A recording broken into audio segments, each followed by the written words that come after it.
It's clear to me this Me Too movement that's been happening over the past couple of years has really pissed off a few people in Hollywood.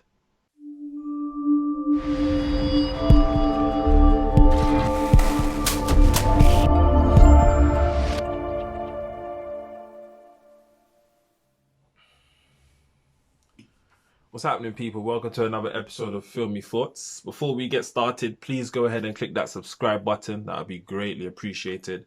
Today, we're going to talk about a film called Black Christmas. Ooh.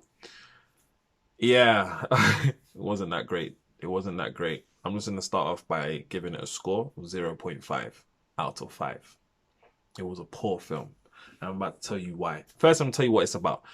As I said in the intro, it's basically a Me Too clapback. There's some men in Hollywood that are pissed at what's been going on with this whole Me Too movement. Women are getting too big for their boots, so they thought, you know what, let's make a film about this and let's add some satire to it. Let's turn it into a horror. Let's try and make some bank. So it's basically set in a college, Hawthorne College, I think it is. The founder of Hawthorne believed that basically women have a place which is beneath men and they should know their role and stay in their lane. There is a swear word in there, but kids are watching, so I won't add that, but you should know what it is. Um, and this was founded in 1819, so 200 years ago to date. So when he died, he done some kind of black magic, some crazy magic, right? Which allows him to take over bodies and basically go ahead and kill women that within the campus that are being disobedient and are not staying in their lane. So in America they got fraternities, women fraternities, men fraternities, this and that. So the male fraternity gets this statue that holds the spirit of Mr. Hawthorne, and they do rituals in order for his spirit to be able to go into other human beings who then go around and do these killings. And that's it in a nutshell. Basically, it was such a boring film. It was such a boring film. It was so predictable. Didn't enjoy it at all. Hence my 0.5 out of 5. The very first scene was weird to me. I'll tell you, and this is when I shut down because I'm gonna paint the picture. You guys have already seen it, so it's not a spoiler alert. It's in the advert. Like most of the scary parts in this film are in the advert. So she's walking down the road. There's a guy following her, right? Cool. She's thinking, oh my gosh, this guy's about to attack me, blah, blah, blah, blah. So she gets the keys in between the knuckles, ready to attack, like just punch the man, punch her lung or do something, right? So then she turns around ready to attack. By the time she turns around, my man is walking left. He's going about his business because he is not there for no smoke. He doesn't want no problems. He just wants to go to his destination, right? So then as soon as she sees he's walking left, she turns back around and there is a man in a hooded cape right in front of her. And instead of her screaming to the man that literally just walked that way, I need some help, please. Can you come and help me? What does she do? She turns around silently and starts to run. And that's when I switched off. I just thought, what the hell's going on here?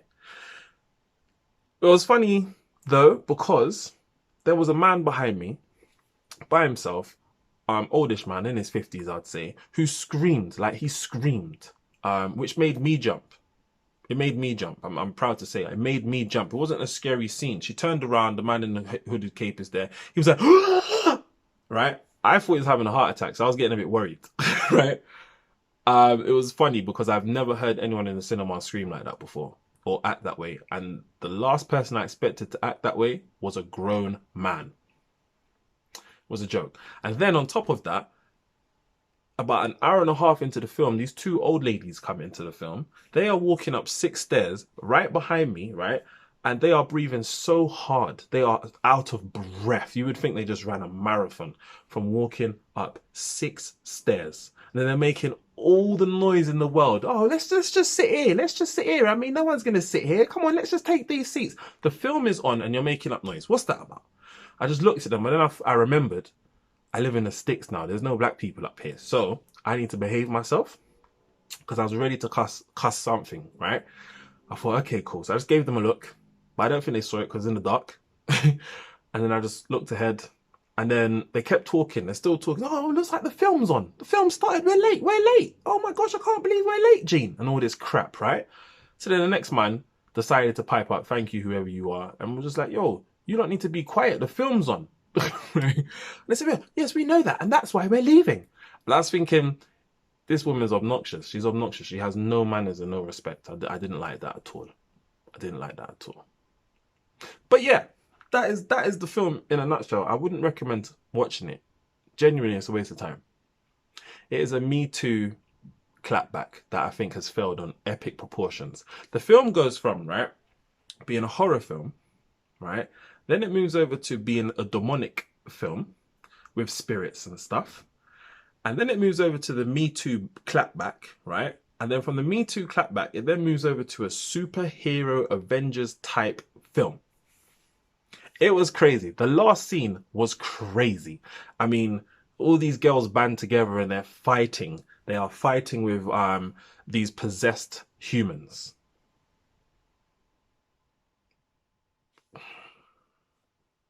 Yeah, yeah.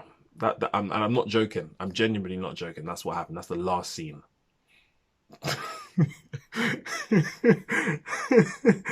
Yeah, it's shocking. Don't waste your time.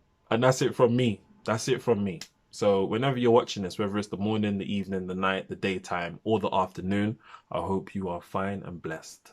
Take care.